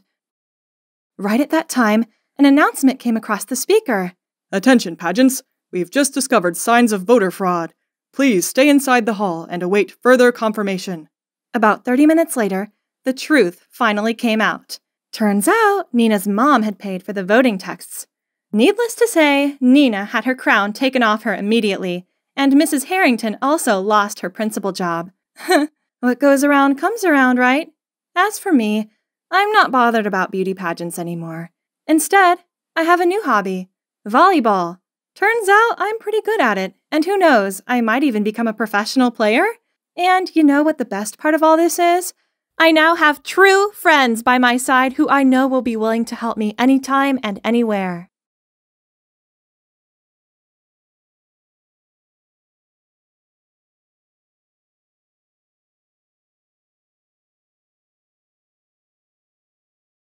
Kalian mungkin bertanya-tanya kenapa semua mata tertuju ke kami. Ini bukan hal baru. Sebenarnya, ini hampir selalu terjadi saat kami jalan di sekolah asrama. Lihat, mereka adalah versi nyata SMA dari Kim K dan Paris Hilton, ya kan? Setuju, mereka cukup menawan. Ya, itu kami. Aku Robin, dan si Hilton untukku yang Kardashian ini adalah Allison, sahabatku. Jangan biarkan wajah sombongnya itu mengelabuhimu. Sebenarnya dia cewek yang sangat baik yang selalu ada untukku. Aku tak perlu khawatir soal apapun saat bersamanya. Kami pada dasarnya tak terpisahkan sejak lama sekali. Candice, kau sengaja ya lakukan itu? Ups, maaf. Hanya saja sungguh sulit untuk mataku ini perhatikan sesuatu sepayah dirimu. Oh, begitu. Jadi itu tak ada hubungannya dengan fakta bahwa kau takut aku akan mengambil posisi cheerleadermu dan titel Ratu Kecantikan. Seolah begitu. Kau bukan tandinganku. Ini bukan hal yang baru, karena Allison itu sangat cantik dan berbakat. Dia sering terlibat pertengkaran dengan para cewek yang iri. Sekarang, berkat drama Candice, kami terlambat masuk kelas. Kami sedang bergegas di sepanjang koridor saat tiba-tiba Allison berhenti. Sebuah poster tertangkap mata kami. Poster itu untuk kontes pencarian kapten cheerleader yang baru. Sempurna. Aku tak sabar untuk mendapatkannya dan menghapus senyum sombong dari wajah Candice. Kau juga akan daftar? Tentu saja. Akan kuberi cewek itu pelajaran. Kau tunggu dan lihat saja. Oh, sial. Kenyataannya, aku juga daftar kompetisi itu dan menunggu waktu yang tepat untuk memberitahu Allison. Tapi, siapa sangka dia tiba-tiba jadi sangat bertekad untuk memenangkannya. Jika Allison sampai tahu aku akan jadi saingannya, apa yang akan dia pikirkan? Oh, aku harus bagaimana? Aku tak mau membuatnya kesal, tapi aku sungguh ingin memenangkan kompetisi ini juga. Kalian tanya kenapa? Demi satu orang saja.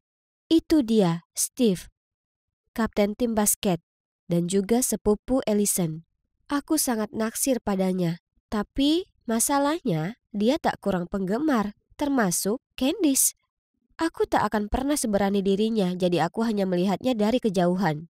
Tapi gimana kalau aku bukan lagi seseorang yang bukan siapa-siapa dan jadi kapten cheerleader? Maka Steve akan memperhatikanku dan aku akan cukup percaya diri untuk membuka hati untuknya. Ya kan? Tapi semuanya terlalu sulit ketika aku harus hadapi tak hanya Candice, cewek jahat sekolah ini, tapi juga Allison, sahabatku. Hebat. Benar kata mereka, menunda sesuatu pada akhirnya akan jadi bumerang untukmu. Saat aku makan siang dengan Allison di kafetaria, Candice dan teman-temannya berhenti di depan meja kami. Jadi, kalian pikir kalian bisa berkompetisi dengan kami? Silakan kalau begitu. Tampillah hebat jadi kuat gadis kecil. Kalau kau ada masalah denganku, maka hadapi aku. Biarkan temanku sendiri. Oke, Tuan Putri, tak semua itu tentangmu. Aku bicara padanya. Oh, tunggu. Lihat anjing tersesat ini.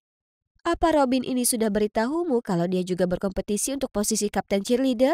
Lalu Candice dan teman-temannya pergi, meninggalkanku menghadapi wajah kaget dan marah Allison. Aku berniat untuk... Kau sungguh ingin berkompetisi melawanku?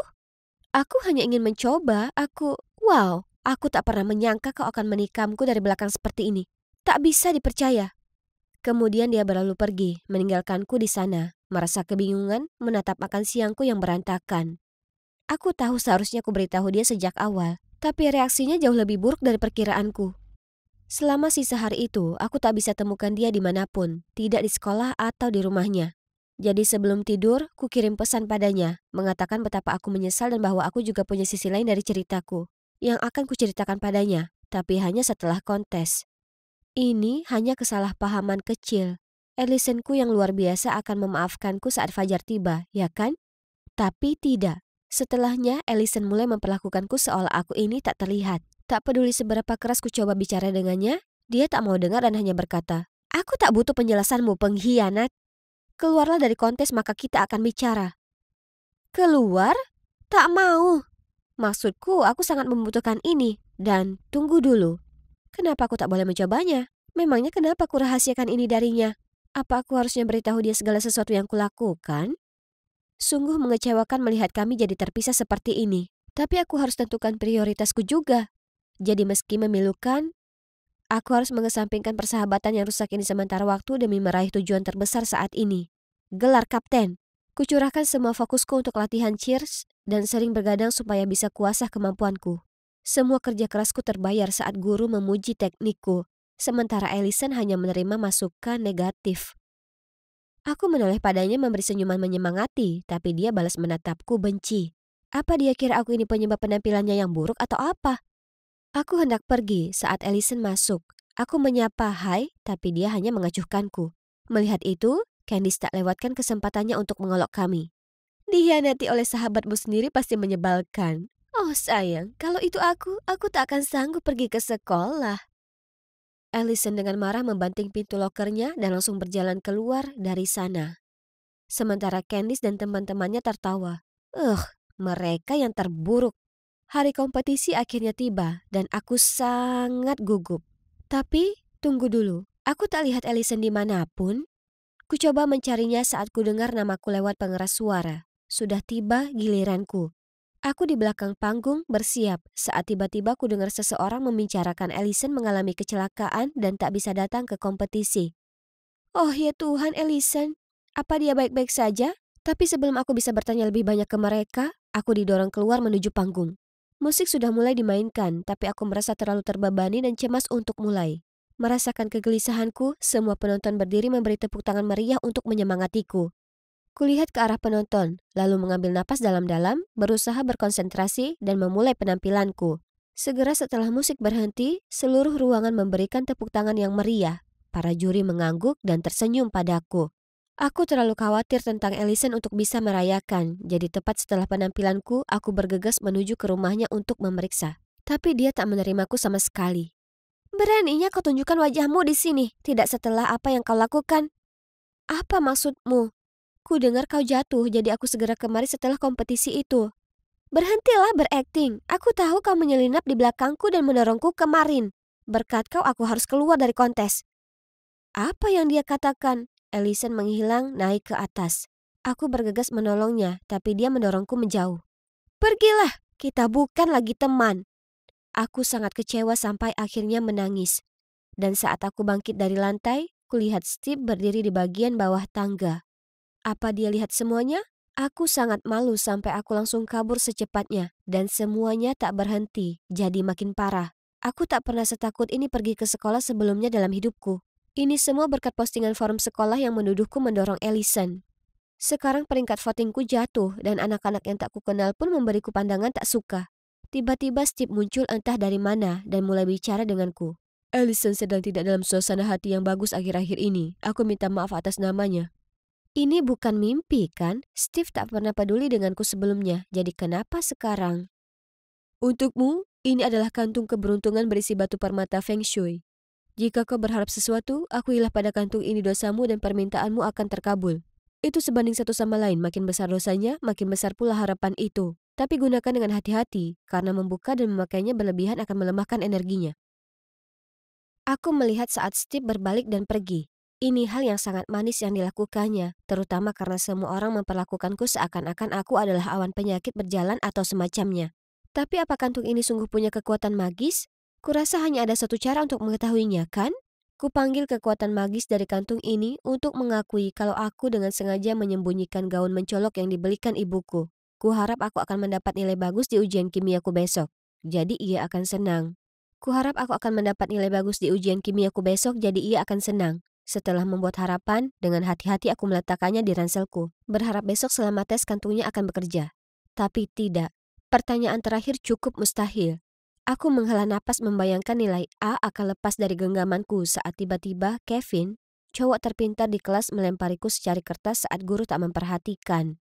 Diam-diam aku membukanya. Wah, itu jawaban untuk satu pertanyaanku yang tersisa. Dengan cepat ku isi lembar jawabanku tanpa pikir panjang. Setelah beberapa hari ku dapatkan hasil ujianku dan aku tak percaya mataku saat kulihat nilai A di hadapanku. Itu pasti kekuatan kantung ajaib itu karena biasanya Kevin bahkan tak pernah bicara padaku. Memukau. Dan begitulah aku membuat beberapa permintaan lagi dan itu semua jadi nyata. Aku bahkan pernah mengaku kalau aku tak sengaja tumpahkan air dan merusakkan komputerku dan kuharap ibu akan membelikanku yang baru. Sulit dipercaya. 2 hari kemudian, ibuku membelikanku MacBook dan bilang kalau itu hadiah ulang tahunku yang lebih awal. Kantung ini sebuah keajaiban, jadi ini waktunya kugunakan untuk permintaanku yang paling penting. Aku memanggil kekuatan magis kantung ini untuk mengaku bahwa kusimpan rahasia ini dari Allison dan berlatih tiap malam lalu daftar kompetisi cheerleader. Aku ingin menang hanya karena aku mendambakan perhatian Steve dan untuk meningkatkan rasa percaya diri untuk mengaku padanya. Kumohon bantu dia untuk segera pulih dan agar kami bisa berbaikan dan jadi sedekat dulu. Setelah memohon, aku menghela nafas lega. Senang rasanya akhirnya bisa melepaskan beban ini dari dadaku. Hari berikutnya sepulang sekolah, aku pura-pura berjalan melewati lapangan basket seperti biasanya saat Steve memanggilku dan memberiku sebotol jus. Sepertinya kantung itu sungguhan mengeluarkan kekuatannya. Sebenarnya, Robin, tak ada keajaiban. Aku hanya menyelipkan perekam ini dalam kantung itu untuk mencari tahu apakah kau adalah orang yang mengusik Allison. Aku minta maaf. Apa? Dalam kantung keberuntungan itu ada perekam mini? Jadi, itu juga berarti dia mendengar semuanya, termasuk pengakuan cintaku. Wajahku memerah seperti ceri dan aku tak tahu bagaimana bereaksi saat dia tiba-tiba menghela nafas. Hei, apakah mencurigai seseorang? Aku masih ingin cari tahu siapa biang keladinya. Candice, dia punya dendam terhadap Allison. Candice, kalau begitu aku punya cara. Sampai nanti. Semenjak aku tahu kalau Steve tahu aku menyukainya, aku bertanya-tanya kenapa dia tak balik menanggapi. Mungkin diamnya itu adalah penolakan. Segera saat aku masuk kantin, kulihat orang-orang segera berkerumun. Oh Tuhan, itu Steve dan Candice bergandengan tangan. Tunggu, apa itu di tangannya? Jelas terlihat seperti kantung keberuntungan. Apa mungkin? Sementara Candice tak memperhatikan, Steve menoleh, tersenyum lalu mengedipkan mata padaku. Oh, itu dia. Steve hanya berakting supaya dia bisa dapat informasi darinya. Esoknya, Steve mengundangku ke rumah pohon di tamannya untuk mendengarkan rekaman Candice. Tapi ternyata Candice juga bukan biang keladinya yang menyebabkan kecelakaan Allison. Dia cuma mengakui beberapa hinaan dan kejahilan tak berarti dan berharap dia bisa memenangkan pertandingan dan agar Steve cinta dan memanjakannya. Kalau begitu siapa? Entah kenapa Allison terus bersikeras itu kamu. Bagaimana kalau kau berikan Allison kantung itu? Aku ingin dengarkan perasaannya juga. Lalu begitulah, kantung ajaib juga diteruskan ke Allison. Pagi hari berikutnya, setelah latihanku berakhir, Steve dan aku pergi ke taman terdekat untuk mendengarkan pengakuan Allison. Kantung mantra ajaib. Aku sebenarnya tidak jatuh. Robin jadi makin hebat dan aku tak percaya diri akan menang dan kalah darinya akan jadi memalukan. Jadi, kusebar berita kalau aku kecelakaan supaya tak harus berpartisipasi, lalu menyalahkan semuanya padanya. Semua orang mencintainya, bahkan Steve diam-diam suka padanya. Sementara aku... Apa? Itu artinya ini semua direncanakan oleh Allison? Dan Steve naksir padaku? Apa itu benar? Pikiranku sekarang kemana-mana. Kemudian, sebelum aku bisa mengucapkan sepatah kata pun, dia menggandeng tanganku pergi ke rumah Allison. Apa ini, Allison? Bisakah kau jelaskan ini? Memangnya kenapa? Kenapa cewek biasa sepertinya mendapat begitu banyak hal baik? Aku pantas mendapatkannya, bukan dia. Allison, kenapa?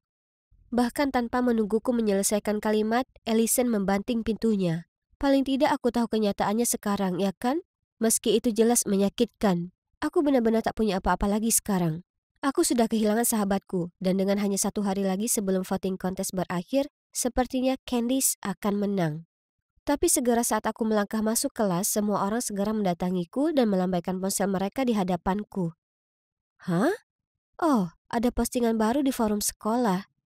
Ternyata Allison menceritakan kebenarannya dan bahkan minta maaf padaku.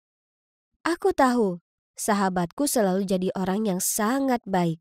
Berkat postingan itu, votingku melejit dan aku mendapat peringkat pertama. Dan ini adalah momen yang sudah kutunggu-tunggu. Pemimpin baru tim cheerleader kita adalah Robin Smith. Lewat senyum bahagiaku, kuperhatikan seseorang berdiri di kejauhan. Itu Allison. Melihatku, dia segera pergi, tapi untungnya aku berhasil mengejarnya. Allison, terima kasih. Aku minta maaf telah menyakitimu seperti itu. Tidak, akulah yang harus disalahkan. Aku... Meskipun awalnya canggung, kami segera melewatinya, lalu berhasil bicara terus terang satu sama lain. Allison minta maaf untuk semuanya. Kemudian dia memberiku selamat dan memelukku. Oh ya, sekarang berhubung akulah pemenangnya, aku bisa dengan percaya diri nyatakan perasaanku ke Steve, ya kan? Tak perlu, karena dia sudah lakukan itu untukku. Terima kasih telah berada di sampingku. Tapi Steve, aku masih penasaran bagaimana bisa kantung itu memenuhi semua permintaanku. Hal lainnya bisa dipahami, tapi MacBook itu luar biasa. Ya. Sepertinya aku sudah menelpon ibumu berpura-pura jadi guru dan memberitahunya kalau MacBook untuk pembelajaran adalah wajib.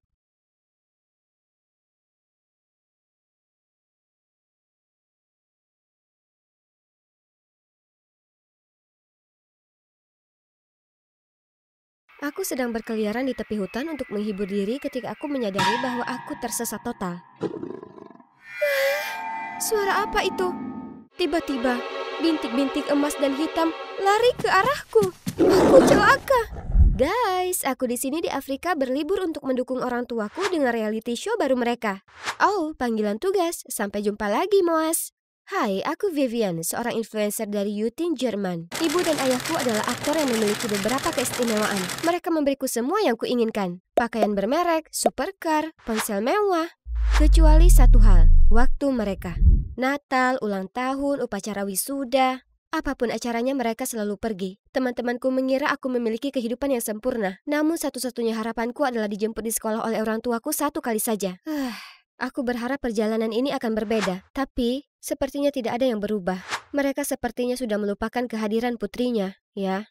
Itu sebabnya aku selalu harus mengandalkan perhatian orang asing seperti ini. Berada di sini sendirian sungguh membosankan. Jadi aku memutuskan untuk menghibur diri dengan melakukan live streaming di tepi hutan. Hai penonton, oh sial, aku hanya punya 1 bar sinyal. Tunggu, sepertinya aku berjalan lebih jauh dari yang seharusnya. Jangan khawatir. Suara apa itu? Tiba-tiba, bintik-bintik emas dan hitam lari ke arahku. Aku celaka. Aku masih belum makan pizza kaviar dan aku masih belum punya tas Gucci dalam berbagai warna. Aku bahkan belum menjadi ratu prom. Aku tidak mau mati. Tunggu, apakah mataku menipuku atau apakah macan tutul itu benar-benar kabur oleh manusia hutan yang berayun di tanaman merambat? Ya ampun, dia memang mirip Tarzan. Beautiful. Terima kasih. Aku berbalik untuk meraih ponselku dan menyadari ponselku terjatuh ke tanah dan aku masih melakukan siaran langsung. Penonton membombardirku dengan emoji wajah sedih dan wow dan membanjiri komentarku dengan pesan-pesan keprihatinan. Kemudian orang tuaku dan kru muncul. Ternyata orang ini telah tersesat di hutan ini sejak dia masih kecil dan dia dibesarkan oleh monyet. Orang tuanya telah meninggal sekarang. Aku tahu, tapi aku juga bingung. Kenapa mereka... Lalu ayah dan ibu mengumumkan bahwa mereka akan membawa pulang bocah hutan ini dengan kedok beramal. Bukankah itu untuk publisitas? Mereka menamainya tas dan merombaknya. Ya, setidaknya mereka mencobanya. Semua pakaian yang dia coba robek karena dia terlalu berotot. Dibutuhkan sekotak penuh permen batangan untuk membuatnya setuju untuk bercukur. Dan dia tetap menolak untuk memotong rambutnya. Dia hanya bisa mengucapkan sejumlah kata dan kalimat terbatas yang dia ingat saat masih kecil. Jadi ayah dan ibu harus menyewa seorang tutor untuk mengajarinya membaca dan menulis, yaitu aku. Dia benci tinggal di rumah dan setelah beberapa kali dia keluar dari jendela dan tidur di taman, orang tuaku membangunkannya kamar zona hutan yang menakjubkan. Namun kemudian dia membuatku terjaga sepanjang malam dengan suara lolongan kera yang tak henti-hentinya. Orang tuaku bahkan membawanya ke acara mereka, dan yang mereka bicarakan setiap hari hanyalah tas ini, tas itu, yang membuatku merasa seperti orang asing. Ini semua sangat sulit bagiku, tapi aku berusaha bersabar. Lalu suatu hari, orang tuaku memberitahuku kabar terburuk yang pernah ada. Tas akan ikut denganmu ke sekolah sebagai pengawalmu. Kami tidak punya waktu melakukannya. Setidaknya kali ini kami tahu kamu akan aman. Apa? Tapi aku tidak membutuhkan pengawal. Apalagi yang tidak bisa berbicara dengan baik. Tas tahu percakapan dasar sekarang, jadi aku tidak melihat masalahnya. Jadi keesokan harinya, Tas mulai menempel padaku. Aku menetapkan beberapa aturan dasar. Dia harus menjaga jarak 10 kaki dariku setiap saat dan dia tidak diizinkan mengumumkan satu kata pun kepadaku. Syukurlah, Mia, sahabatku ada di sana untuk memberikan keadaan normal pada pertunjukan aneh yang saat ini menjadi hidupku. Kopi untuk yang keren. Jangan minum. Aku tes dulu. Tas bilang aman untuk diminum, Vi. Enak. Lalu aku segera menjelaskan semuanya padanya. Dia lumayan seksi, dengan cara yang liar. Jangan berani-berani mengatakan itu lagi. Namun belakangan terlepas dari peraturanku, Tas menempel padaku seperti lem. Orang tua menyuruh Tas harus menjaga Vi. Yang lebih buruk lagi, siswa lain memperlakukannya seperti selebriti. Mereka mengambil fotonya dan menanyakan pertanyaan bodoh yang menyebabkan kemacetan lalu lintas di aula. Dia segera berlari ke atas tembok seperti ninja untuk melarikan diri dari kerumunan, membuat mereka semakin bersemangat dan mengejarnya. Malam itu aku memeriksa Instagramku dan sangat senang melihat bahwa pengikutku hanya tinggal 2.000 lagi akan jadi 500.000. Yahoo! Kemudian sebuah akun menarik perhatianku. Pria itu bahkan punya halaman penggemar? Serius? Dia mencuri orang tuaku, popularitas sekolahku, dan sekarang dia mencoba mencuri pengikutku juga? Ada apa dengan orang-orang gila ini? Kenapa mereka semua sangat terobsesi padanya? Setidaknya masih ada orang normal dan tampan juga. Iya, Henryku. Aku diam-diam menyukainya selama bertahun-tahun, tapi bahkan ratu Instagram yang nakal ini pun memiliki kelemahan. Hanya melihatnya membuat kakiku gemetar, jadi aku mengaguminya secara diam-diam. Keesokan harinya, aku diam-diam meletakkan surat dan hadiah di meja Henry ketika Tas menyela. Kenapa Vi melakukan itu?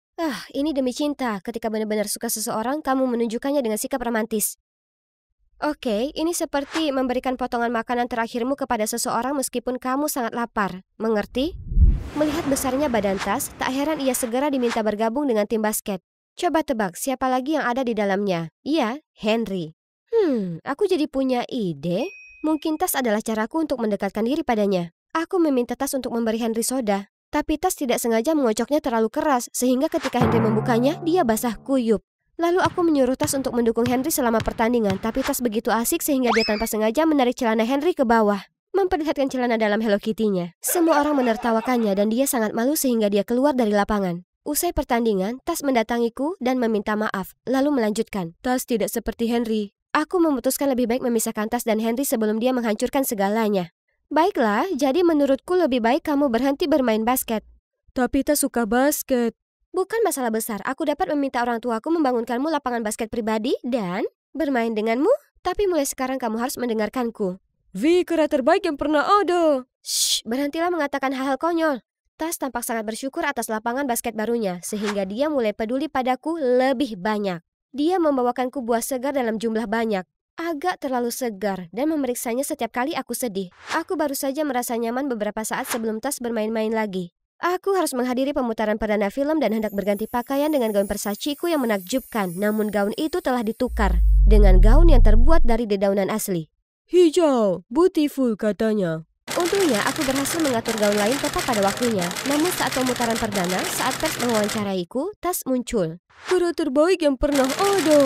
Aku sangat malu hingga wajahku memerah dan lupa kata-kataku. Berkat Tas, aku jadi bahan tertawaan netizen. Aku bersumpah akan membayarnya kembali dan kesempatanku akhirnya datang. Penonton menyukai Tas, tapi kerumunan orang membuatnya takut dan dia selalu berusaha mencari cara untuk bersembunyi. Pada suatu konferensi pers, aku melihatnya lari ketakutan, jadi aku mengikutinya. Hei Tas, adakah tempat yang bisa membuatmu merasa lebih baik? Aku bisa mengantarmu ke sana. Vi bawa Tas ke hutan, Tas senang. Jadi aku membawanya ke hutan Dodawa. Sesampainya di sana, suasana hati Tas berubah. Dia berlari liar dan kemudian berhenti di sebuah pohon ek besar. Vi, kenapa surat? Ini adalah pohon ek mempelai pria. Masyarakat lokal suka meninggalkan surat cinta di sini. Lalu kami duduk di bawah pohon dan Tas terlihat sangat kesal. Tas tidak suka lampu terang dan kilatan. Tidak apa-apa, kita bisa santai di sini kan? Hebat, melihat Tas meninggalkan acara sendirian, pasti ayah dan ibu tidak akan menyukainya lagi. Hanya saja, ketika kami kembali ke rumah, orang tuaku tidak marah pada Tas, tapi padaku. Vivian, kamu harus memberi contoh yang baik untuk Tas. bukan hanya membujuk dan menjauhkannya dari acara penting. Bisa kamu berhenti bertingkah seperti anak kecil dan berpikir sebelum bertindak sekali saja? Aku mengurung diri di kamar dan mengalami kehancuran total. Lalu aku menelpon Mia untuk curhat kepadanya. Tinggal bersama Tas adalah mimpi buruk, dia harus pergi. Apa maksudmu? Aku akan mencari cara untuk mengusirnya. Keesokan harinya di sekolah, aku sedang berjalan di sepanjang lorong ketika Henry muncul di hadapanku. Vi, kamu harus meyakinkan Tas untuk bergabung kembali dengan tim basket. Kami tidak bisa menang final tanpa dia. Tolong, aku akan melakukan apapun yang kau mau.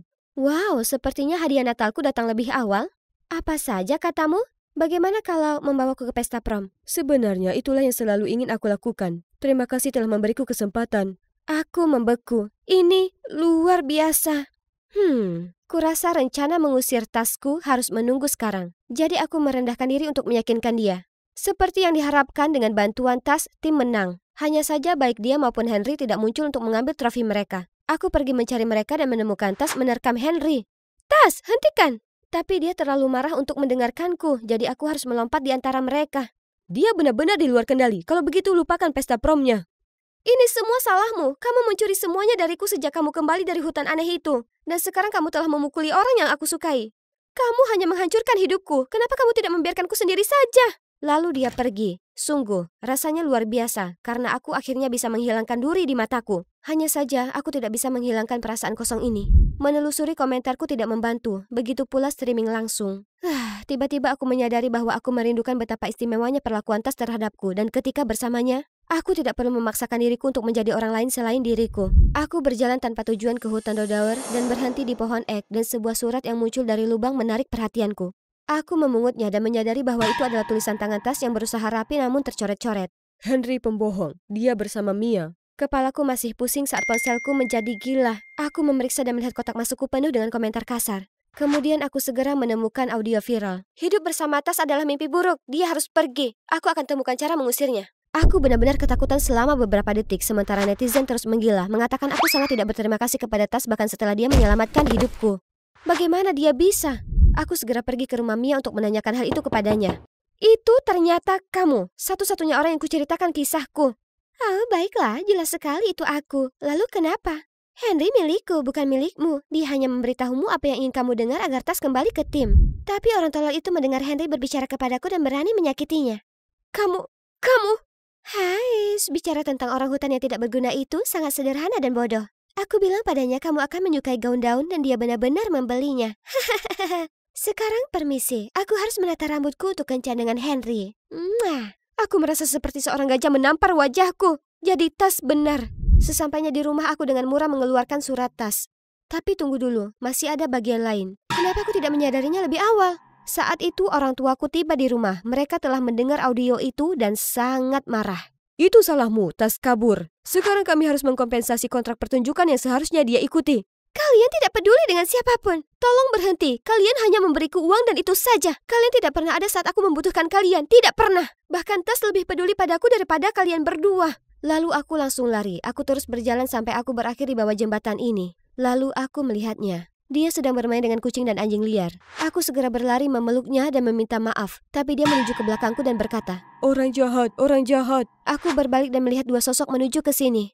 Aku menyeret Tas ke sudut dan kami melihat mereka memasukkan kucing dan anjing ke dalam karung. Itu pasti tidak bagus. Jadi aku menggunakan ponselku untuk merekamnya. Tapi apa tujuannya anak-anak? Aku terbangun dengan perasaan pusing saat menyadari bahwa kami berdua terikat di sebuah rumah kosong. Masih belum ada balasan dari orang tuanya. Mereka sebaiknya membayar kita. Kamu buang-buang waktu. Mereka tidak peduli padaku. Pencuri mengabaikanku dan terus menelpon dan menelpon, tetapi tetap tidak ada jawaban. Ini dia. Aku akan mati di sini. Maksudku, kami.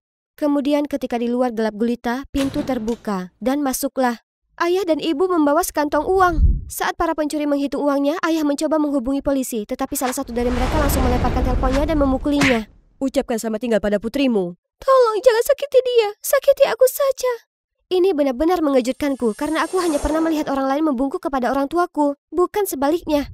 Orang yang satu itu mengangkat papan kayu untuk memukulnya, tapi tepat pada waktu itu Tas melompat bebas dan menjatuhkan mereka dengan dingin. Polisi tiba segera setelah itu dan menangkap para pencuri. Ibu dan ayah segera bergegas menghampiriku. Kamu baik-baik saja sayang? Kami sangat khawatir saat kamu hilang. Dan kami minta maaf membuatmu merasa tidak diinginkan. Kami tidak pernah memiliki uang untuk tumbuh dewasa dan banyak berjuang. Itulah kami ingin kehidupan yang berbeda untukmu. Kami terus bekerja dan berpikir memberikanmu uang sepanjang waktu adalah cara terbaik menunjukkan cinta kami. Tetapi kami salah. Ibu, ayah, yang sangat aku butuhkan dari kalian adalah kehadiran kalian. Itu lebih berharga dari apapun.